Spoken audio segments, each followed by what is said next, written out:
Have you ever thought about starting your own podcast? When I was trying to get this podcast off the ground, I had a lot of questions. How do I record an episode? How do I get my show into all the apps people like to listen? How do I make money from my podcast? Well, the answer to every one of these questions is really simple. Anchor.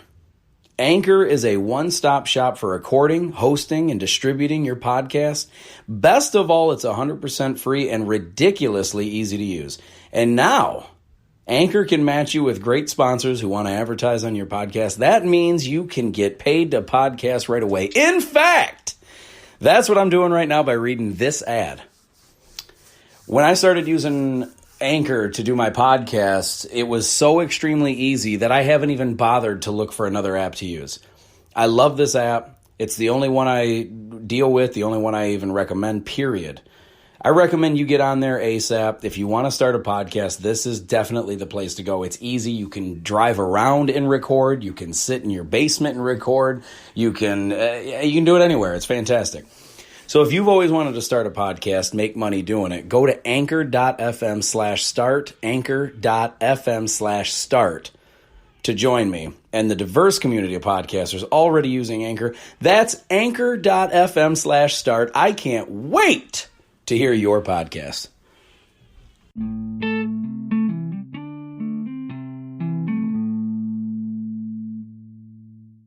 What is going on, ladies and gentlemen? It's Adam Rich from the Really Rich Podcast, and I wanted to talk to you about patience. I've had many talks before about patience and everything, but I really wanted to bring up the angle of how are you with patience? Because I know growing up, man, I was very, very terrible with it. I always wanted everything now. I wanted to see results immediately. If I didn't see results, I would basically wanted to give up when I was younger. And I just had the wrong perspective about it, man. I had the thought that if you're, I just didn't want to waste a lot of time, I guess. And a lot of times we see stuff that we're really interested in, something that we want to be involved in, we want to be a part of, or maybe we want it to be a part of our future long term. And it's amazing when you don't see the results immediately. It's really easy to give up on stuff, I did it a lot when it came to the gym. I would work out a lot, and then I would start losing weight a lot at first or something, or I would start seeing a little bit of results at first, but then it would just seem like it would kind of plateau after a while. And then it feels like if you're going to the gym all the time and you're not really seeing the results you're looking for, all of a sudden, it gets real easy to just want to give up because you spend so much time doing it. And the reality is, man, you need to have patience. And it's easy to say, it's easy to even think like, oh yeah, no, I'm a very patient person. But a lot of us, if you self-reflect, if you look back on some of the decisions you've made or the times that you've tried something and then given up, a lot of it stems to to a lack of patience and wanting results to be immediate.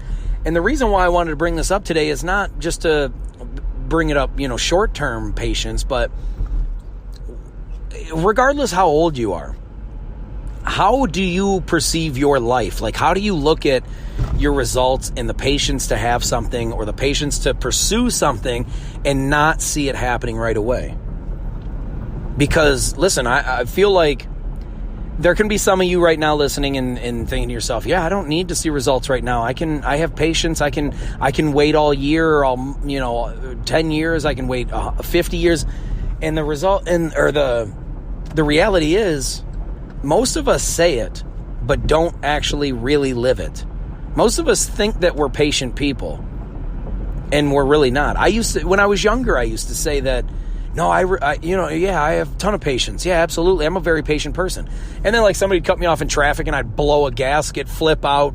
I was never really the type to want to drive up on somebody and try to beat their ass or anything. But I guess it's different if they almost get you killed. But if somebody cut me off and they're on their cell phone or something like that, I'm not the type that's going to drive up on them, flip them off, because here's why. If you do that to them, most people don't give a shit if they cut you off. They know they cut you off. They don't give a fuck. They don't care if you're mad at them. Half the time, people they laugh and they think it's funny when they pissed you off. And then you're the one that gets angry. It ruins your next hour or your next 10, 20, 30 minutes, whatever it is. It might ruin your whole fucking day depending on how bad it gets to you. But the bottom line is, like, when they do that, when you react and you blow up on them and you freak out on them, listen, half the time they don't care. They don't get scared. They're not. I mean, they might get nervous for a minute, but then you drive off. They drive off. You guys part ways, and they laugh about it. Meanwhile, you're furious, and it's just it's not worth it, man. Like, anytime you get mad and angry at somebody else, 90% of the time they don't give a shit that they pissed you off. It's just true. Most people don't care if they piss you off anymore. And you get mad, you'll get angry, and then you just, it bothers you, and it adds stress, it adds negative energy, negative thoughts, and then you're angry, your blood's running hot, you're overheating, and then it's like, for what? Because somebody cut you off, or because somebody asked you a question and then you tried to answer, and then they cut you off and tried to answer for you, put words in you. Like, there's a billion things that can happen where somebody else gets you angry. And unless you can completely, end that from happening ever again, is it really worth, sacrificing your own peace, your own happiness, your good mood, your good attitude? Is it worth ending all that because of a little thing that really, it may have pissed you off at the moment, but it really doesn't matter in life? If somebody cuts you off in traffic and they're on their cell phone, they're not paying attention, they slam on their brakes or whatever, and you got to slam on your brakes, or even if they just cut you off and you didn't even have to slam on your brakes, but you just got pissed because they were inconsiderate towards you. It's like, at the end of the day, at the end of the month or the year, does it really even matter? Do you even think about it? No. So it's like, I got different methods for handling different, I don't want to say high stress moments, but I guess what other people may get pissed off or stressed out about, I don't hold on to shit. I guess that's one of the things that I've learned as I've gotten older. It definitely was not always a strength. As I'm saying this, somebody just fucking cut me off. I'm driving, no bullshit. I'm driving. I wish I had this shit on video right now. I'm driving and talking to you guys, and as I'm talking about this shit, I'm on the expressway. Some fucking dickbag just cut me off. Now, he's gone. I'm going to let him go. I don't care. Like I said, practice what you preach, right? I'm not going to be all mad about it. I think it's actually hilarious that while we're talking about this shit happens. Now, if he would have cut me off, slammed his brakes, I would have rear-ended his ass, and then I had to pay for his damages, I might be a little more mad. However, is it worth ruining you? Like, your happiness, your peace? And it's not. Like, that dude's gone already. I don't even fucking know where he's at. But, no, I do. I see him. He's like 9 car lengths up because I'm in the middle lane and I'm following some slow-ass dude doing 64, 65 now, and he's gone doing 80. So, God bless him. But the point is, how patient are you? Like, I know people, I have good friends. That shit would have ruined their whole damn weekend. Their whole weekend, they're angry now because of that. Now, they probably wouldn't even think about that in an hour. But what happens is, and I see this all the time, what happens is you get angry at somebody for doing something mean or stupid or just not thinking, something careless, and it bothers you. And then what happens is you get mad at them, but then they disappear, you forget about them, but now you're still in a bad mood. Now everything's bothering you. It's easy to let shit pile up and then snowball. Like, every little thing, like, all of a sudden you get to you don't even think about them anymore, but you get to the next light and it's green, and then all of a sudden it's yellow and you think you can make it, but the guy in front, you can make it, but the guy in front of you slams his brakes, and now he's stopped at a yellow light. You slam on your brakes because you're behind him, and now you're pissed off. Then all of a sudden you get to the store and the one thing you wanted to buy is sold out. You get to you buy something else instead. You get to the register. There's 3 people in line in front of you. One guy's taking his credit card out, but it's not running right. Then he wants to buy fucking lotto tickets. Now you're angry at him because it's like, shit, I'm on my way to work, I gotta hurry, and I'm stuck behind this asshole who can't figure out how many different lottery tickets he wants to play and lose at because he ain't gonna make it big on them damn tickets. They're scratch offs. At best, he's gonna spend $25,000 to win 20. You know what I mean?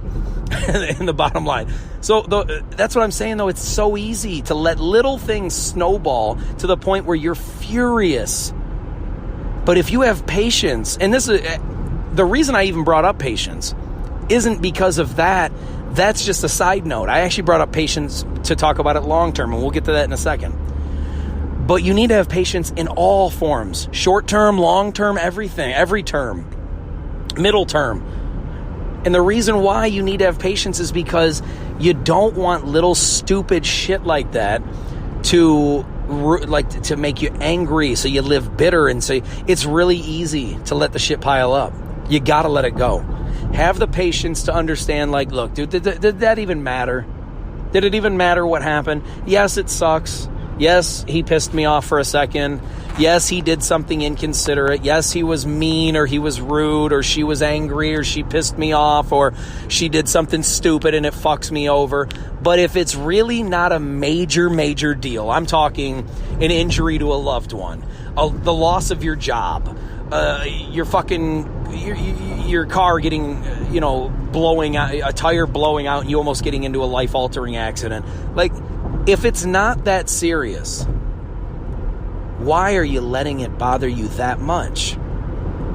And maybe you don't. I'm talking generally. I realize that not everyone blows up over little shit. A lot of people have much better patience than I have. But when I was younger, I was horrible about it. I would blow up on everybody, about every little if you inconvenience me in the littlest way, I took it personally when I was younger. I don't do this kind of shit anymore because I realize how devastating it is to your mental and ultimately your physical health when it comes to stress, because stress is a deadly fucking animal.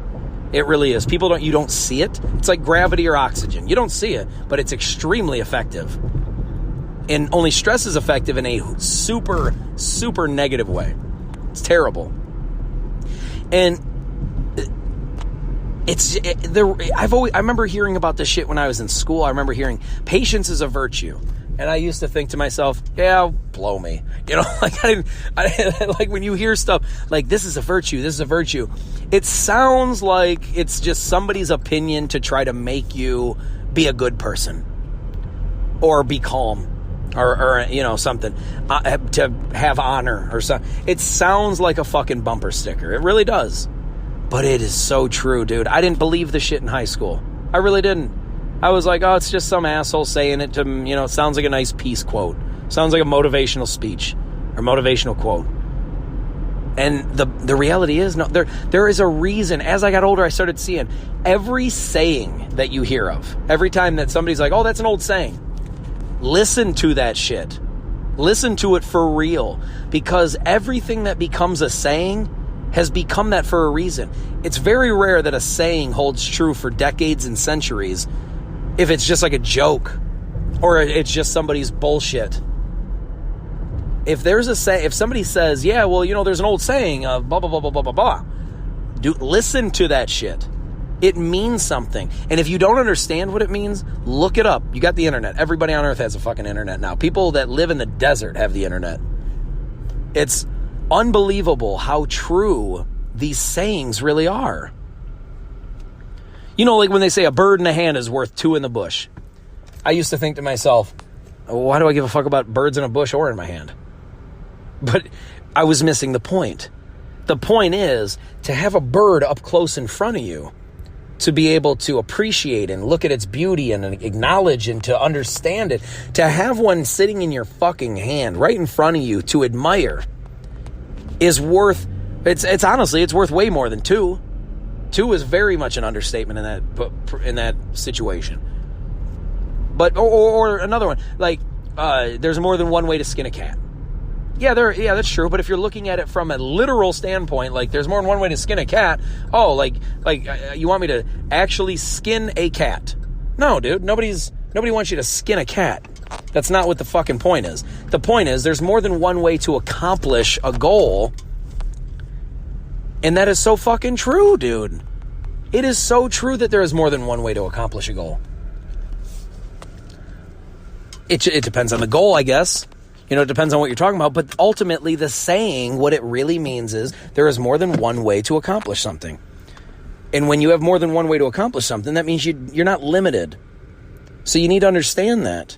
And like I said, every old saying, every saying that's been around for decades or centuries is there for a reason. Understand it and believe it. It's real. Patience is a virtue.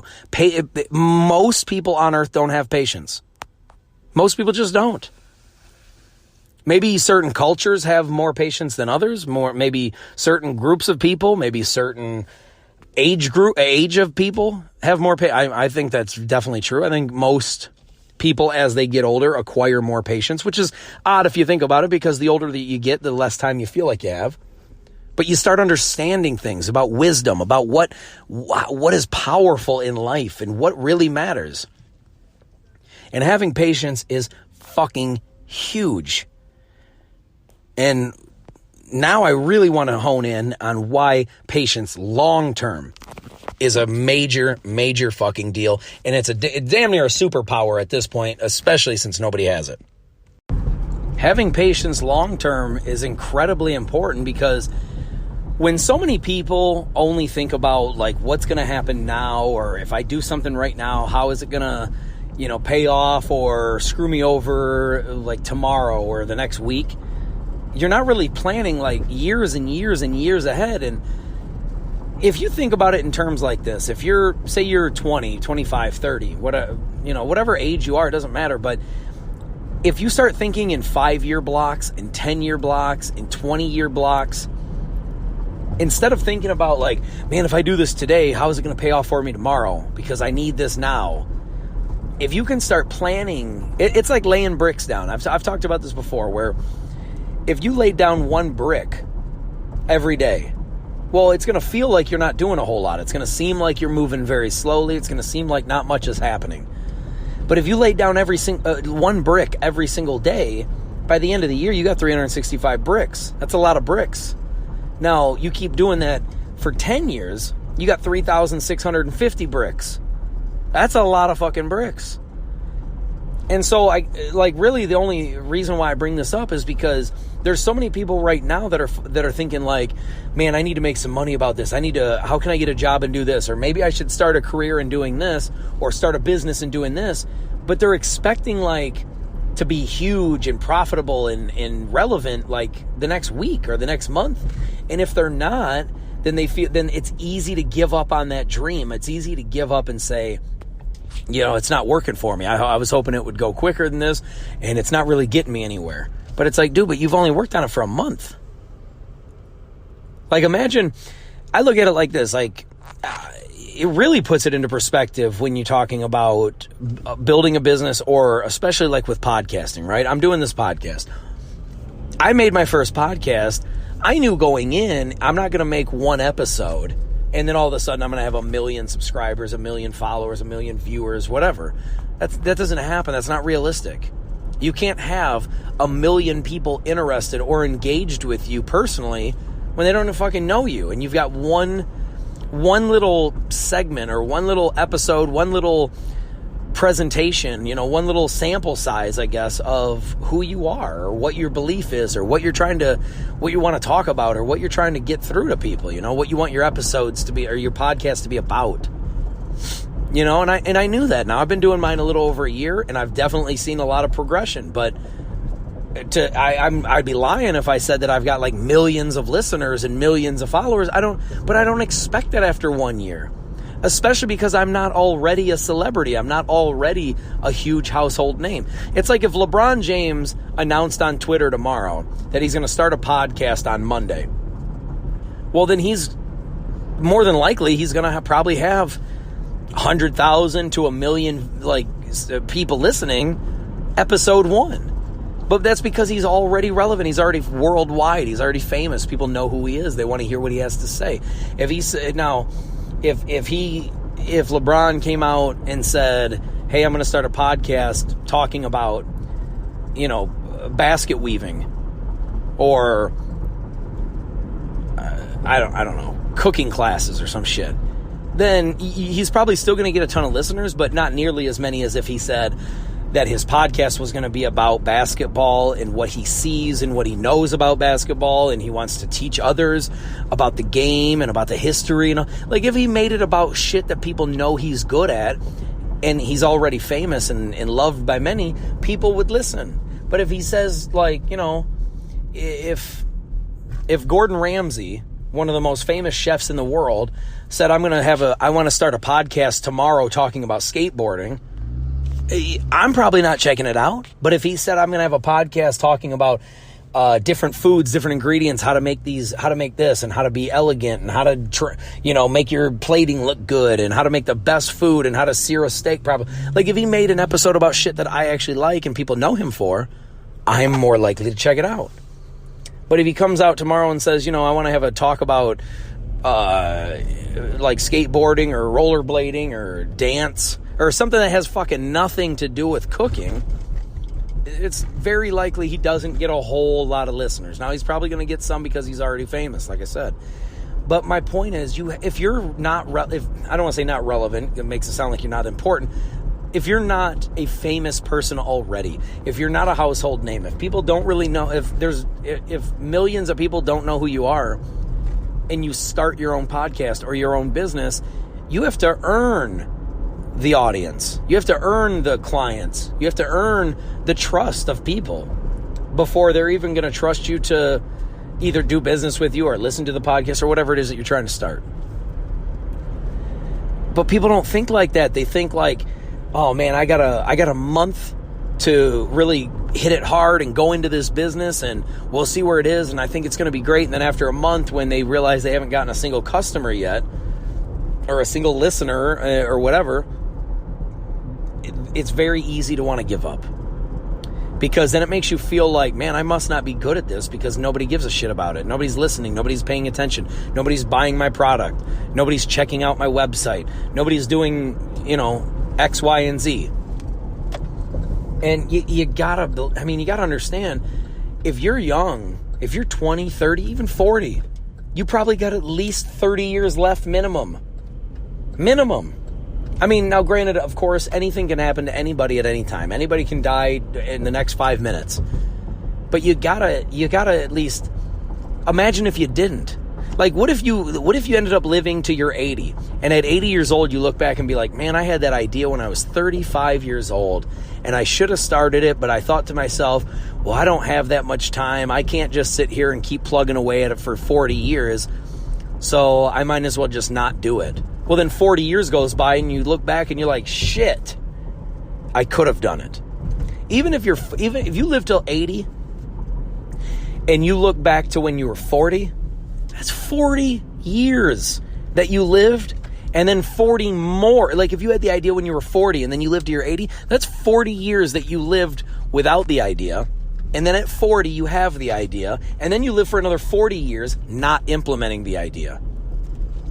I do know how much crazy shit can happen in 40 fucking years. 40 years ago today was what, 1979? 1979, I wasn't even born yet. That's how long ago 40 years was. But I'm 35. I'm going to be 36 in like a week and a half, something like that. October 6th, for anyone who gives a shit. And I'm going to be 36 then. If I live for another 36 years, then I'll be 72. If I don't do what I'm trying to do or what I love or what I really want to accomplish for the next 36 years, I have only myself to blame for that. I look at it like this now. If you don't work at your dream, if you don't follow your dreams and do what you love to do, you're just going to be hired by somebody to help build their dream. If you don't go all in on what it is that you love to do, you're probably going to end up working for somebody for them to do what they love to do. They're going to be paying you to help them accomplish their dream instead of the opposite. So all I'm saying is just be patient. Run a slow race. Be the tortoise, not the hare. Don't be running. Don't be trying to move quick and then take breaks off and then just fuck off and just wait for shit to catch up and then double down and go hard again. No, just slowly, steadily pick away. Brick after brick after brick. One brick at a time. Day after day. Just do a tiny little bit here and there. If you're not even remotely relevant in a year, who gives a fuck? You got 20, 30, 40 more years to go. You don't need, if you can get past that mindset of, I need it now, I need it tomorrow, I need it in the next week or the next month. If you can let that shit go and just live for the long term game, dude. Dude, you think, like, listen, when I was 16 and I just got my license, I didn't think about at all what it was going to be like when I was 32, twice that amount of time, you know? I didn't, like, I looked at it like, man, I'm 16, I got my license, I just want to go party and have a good time. If I would have started building something right then and there at 16, then by the time I was 32, it would have been double the amount of the life that I had already currently lived. You know, it would have been a whole other lifetime. And then I would have had 16 years under my belt of working at something. Like, you may go the first 10 years of not accomplishing shit, and then all of a sudden it blows up. You may end up accomplishing shit your first month. There's plenty of these people on the internet who claim that they started some kind of a drop shipping company, and then in my first month I made this much money. My first paycheck I made this much. And listen, 99% of those guys are full of shit. There are some that are legit, and those guys deserve, you know, to make those videos and tell other people about it and tell their experiences and all that. But there's a lot of people that are just lying, and they just want you to believe whatever the fuck they tell you. And they want you to basically pay for them to tell you shit that's probably not even going to work. And they end up becoming millionaires because they got suckers paying them for advice that they don't even know or believe in, or that they're not even good at. It'd be like me paying Tom Brady, the fucking Hall of Fame legendary football quarterback. It'd be like me calling up Tom Brady to ask him to teach me all the fine ways of the culinary arts, of being a phenomenal cook. It's like, he might be a good cook, but I don't fucking know. That's not what he's getting paid to do. That's certainly not what I would consider to be his expertise. But if he made a video tomorrow and said, I made $1 million being a home cook in 2005 or some shit, and here's how you can do it. If you line up to buy that book, you're just buying it because of the name. You're buying it because you think that he knows what he's talking about because he's famous. And I see people do this all the time, and it's heartbreaking because you're paying somebody for advice on shit they don't even know. Half the time they don't even believe it. They just know that they're swindling you out of your money. So what I advise to you is, you got the internet, you got Google, you can literally research anything and you can find out facts about anything. Now, is there a lot of bullshit on the internet? Yeah, absolutely. But is there also a lot of real, truthful facts on the internet? Yes. And you have time. If you just focused on being patient, you know, lay your brick down, walk away. Don't look at it and go, damn it, it's going to take me forever to build this house. Just lay a brick and walk away. Then tomorrow, wake up, lay another brick, walk the fuck away. Then the next day, lay another brick. Then the next day, then the next week, then the next month, then the next year. Next thing you know, 5, 10, 15, 20 years from now, you got yourself a big-ass fucking house full of bricks. And then in 20 years from now, you can look back and be like, damn, I'm so fucking glad I started. I am so glad that I focused on doing this 20 years ago. You may have 10, 20, 30 years of not seeing much results. But if you genuinely love it, this is why I focus so heavily on doing what you love, not doing what you think is going to make you money. Because if you're doing something solely based on how you can make money and you don't love it, there's going to be a lot of down moments. There's going to be a lot of, like even with this podcast, I love doing this. I love giving information. I love helping people. I love talking to people. I love communicating, all that. I love giving advice that has worked for me. Now, I can't promise that it's going to work for every single person because every single person's life is different, and their experiences and their upbringing and their mindset and everything. But all I do know is I know what has helped me, and all I'm trying to do is help anybody else and relay the information that I have. I'm not saying I'm perfect. I'm not saying I'm the smartest or the wisest or anything like that. All I'm saying is there are certain things that I fully believe in because I've watched them play out for me in a good way, and all I'm trying to do is help people do the exact same thing. Not exactly the way I did it, but I just want to help people accomplish happiness. It's the ultimate, is to live life happy, appreciative, confident, not arrogant, but like knowing like, hey dude, if a human being can do this, why can't I? That's the type of confidence I'm talking about. If a human being can do this, then also so can I. I'm a human being too. If you feel like you have a special talent with something, even if nobody's told you, if you just feel it, and I don't mean in an arrogant way, I don't mean to think like, oh, I'm great at everything, of course I can do anything. I mean like legitimately. Is there something you really feel like, damn it, I am good at this? Not in an asshole way, not in an arrogant bragging way, not in a I think I'm better than everyone type of way, but just a legitimate like, damn, this is a skill I really do have. I just naturally am good at this. Then whatever that is, if you really like doing that, just focus your time and energy on how to monetize that, how to make money doing it. You know, if like me, I love giving advice that I feel like is helpful for me. If there's a way I can make money or like make a career out of that, that's cool. But never, ever do I want the focus to be, oh, well, if I tell people a bunch of bullshit and they buy it, they'll give me money. You know why that's a bullshit strategy? Because long term, if that's the way I honestly thought, and you guys will see this, I mean, the truth will eventually be, it's written, it's being written right now, and eventually we'll be able to go back and look. And I challenge anyone listening to this, please come back in 5 years, 10 years, and if I'm doing something wrong, and you, in 5-10 years, you'll know about it. Call me out. Fuck me up about it. I'm not trying to bullshit anybody. I'm literally genuinely trying to help people, and I don't make shit off of doing that. It'd be nice to eventually. It'd be nice if I could quit the job that I don't like to be able to do this, to help people full time. If there was a way I could make even the exact same amount of money, I'm not trying to make $1 million.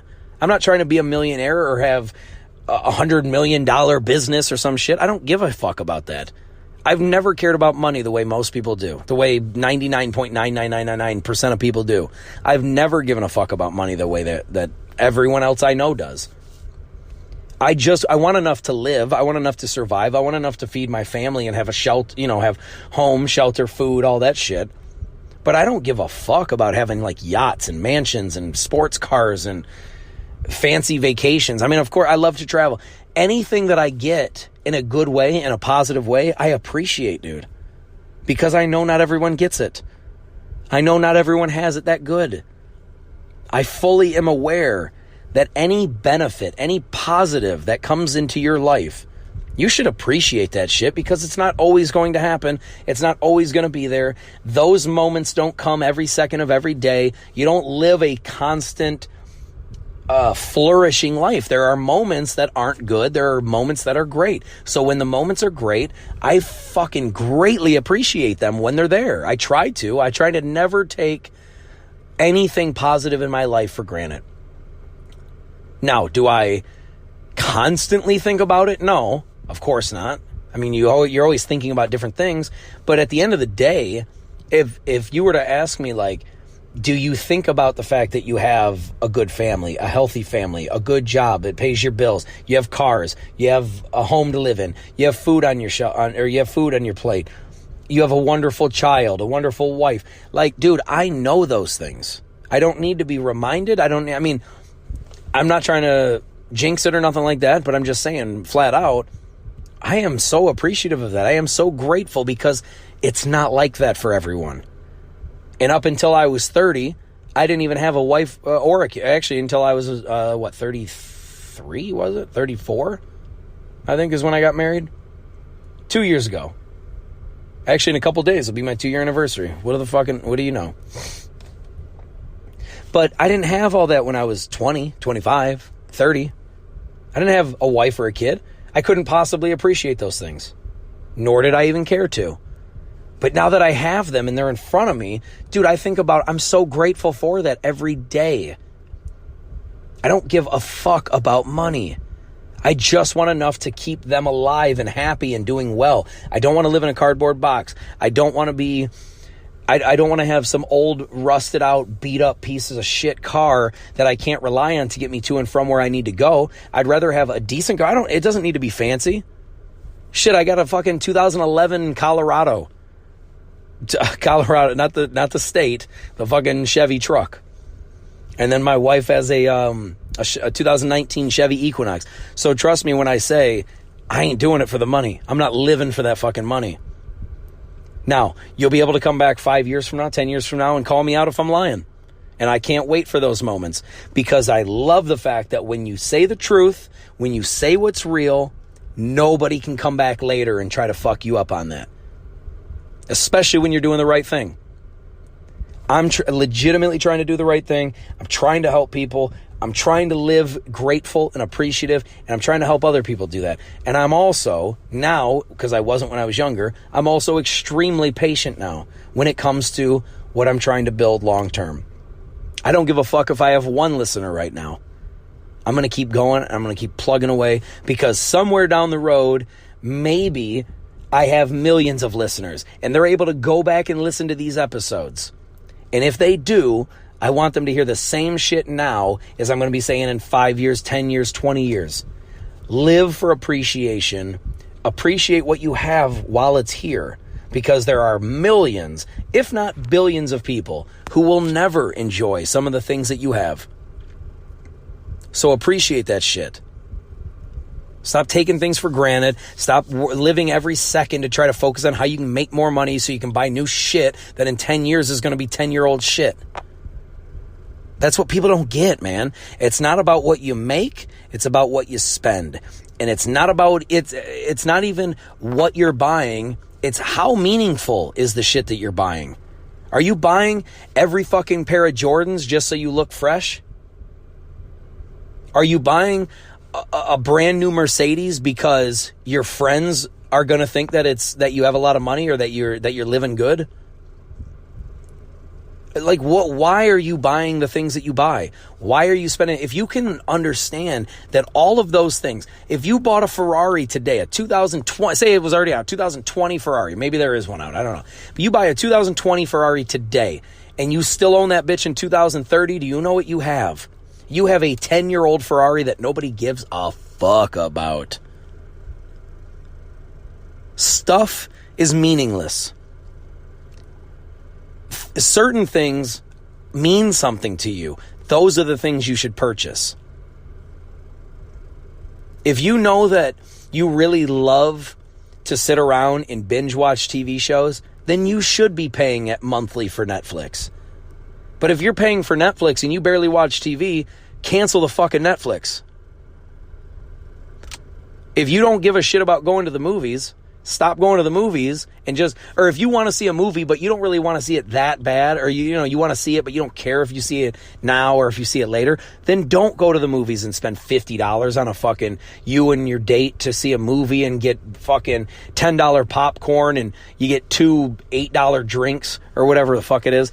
And next thing you know, you're spending $50 to see a movie that you don't even really care about that you can go see in 6 months on TV. Just wait. We make money, like so many people, and I wish I could break this habit for people because I know it's healthier in the long run. So many people live for how can I get the next dollar, and I've already, in my mind, I've already spent $2 when I don't even have a plan for the first dollar. Like, dude, people are working their ass off just to get money to spend on shit they don't even care about, just so they can impress other people that most times they don't even like. And that's real, man. You know what I mean? Like, listen, when I was in high school, I loved Cash Money Records. I loved listening to Juvenile, BG, Lil Wayne, Baby, Manny Fresh, Young Turk. If you don't think I know what I'm fucking talking about, I loved this shit, right? And all they talked about was, I got 7 different cars. Every day I got a choice. I got big rims on my whip. I got mansions and gold teeth and all this shit. And I remember driving around like, oh, that's the life. Look at all that money they got. And now that I'm at my age now, you know how fucking dumb that was? Half them guys went broke because they bought every fucking car they could. Why? So they look good to other people. They ain't driving all them cars. If you need to have a car that gets you to and from work, but you also want to have like a truck because you like to do a lot of hauling, then that makes sense. But if you got one Ferrari, one Maserati, one Porsche, one Lamborghini, you're a fucking idiot. You're wasting your money. That is so stupid of a waste of money. And some people are going to hear this and be like, fuck it, I got the money, I can spend it how I want. You're absolutely right. But don't call me in 10 years crying about how you're broke because you blew all your money on dumb shit you didn't need. And you got a bunch of 10-year-old sports cars. I don't want to hear it. Wake the fuck up. Stop spending money on dumb shit. Be patient. If you live the patience game, you can slowly work at what you want, and in the long run, it will be phenomenal. When you get married, day one is not a long-term marriage. You have to work at that long-term marriage to keep your wife or your husband happy for 5 years, 10 years, 20 years, 30 years, 40 years. You're spending your life with these people. Nobody looks back after 40 years of marriage and says, like, man, I'm glad I wasn't patient. Like, you don't look at your marriage like that. You look at it at, like, even if you have a kid, marriage or a kid, whatever. It's long-term shit. You don't pop out a kid. You don't get married and then pop out your first kid and be like, all right, well, that's done. We had a kid. We're done now. No, you look at it as that kid is going to be around, hopefully, for the rest of my life and beyond. I want that child to love me. You don't spoil your child when they're 1 year old and then you go, all right, well, I put in the work. I put in the time. That's too bad now. Now for the next 40 years of my child's life, fuck that person. You don't think like that. No decent parent thinks like that. It's a long-term, constant commitment to one brick at a time. I want my daughter or my son to love me one brick at a time. One day after one day after one day after one day after one day. I got to show love to my child every single day. It's a long-term patience game. You don't neglect your child for 20 years and then at the age of 20 you buy him an Xbox and you go, that should make up for everything. No, how do those relationships usually pan out? You have to be diligent. You have to be patient. You have to focus. You have to think about every single day, I need to do a little bit extra. A little bit. I need to show my daughter or my son that I love them every day. Even one little bit every day. Maybe you don't get a chance to see your kid every day.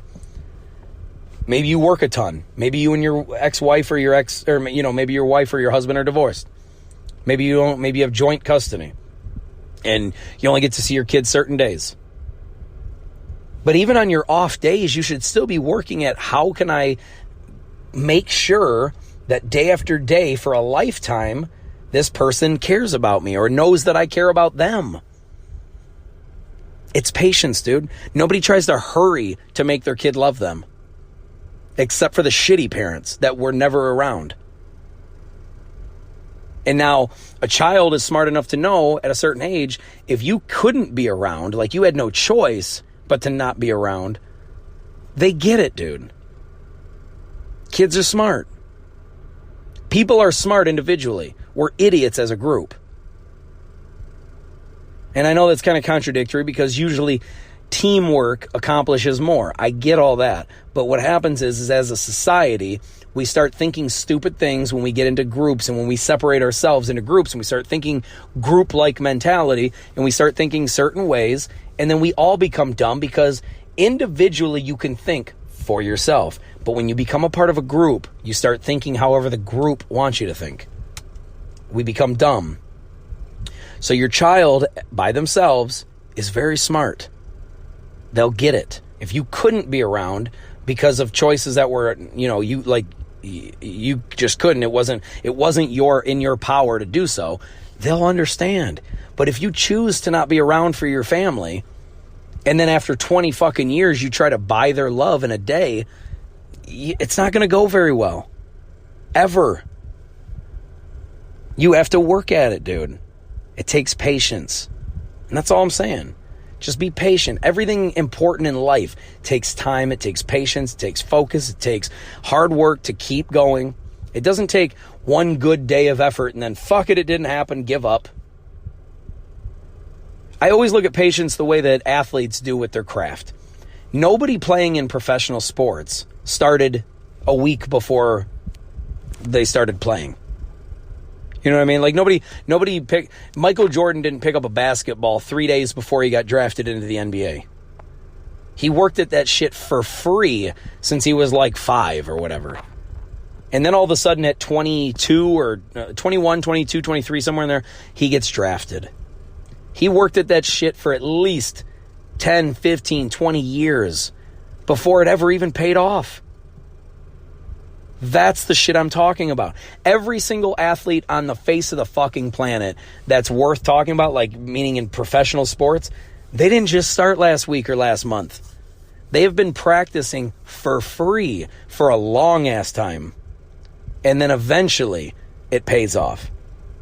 Every great business ever started. Go back and look at what Google looked like in the first month or the first year. Go back and look at what Microsoft or Amazon looked like the first year. Go back and look at any of Elon Musk's businesses the first year. None of them look good. But after 5, 10, 15, 20 years, they're global powerhouses because they put one brick down every single day. That's what I'm saying. Be patient, guys. It's beyond.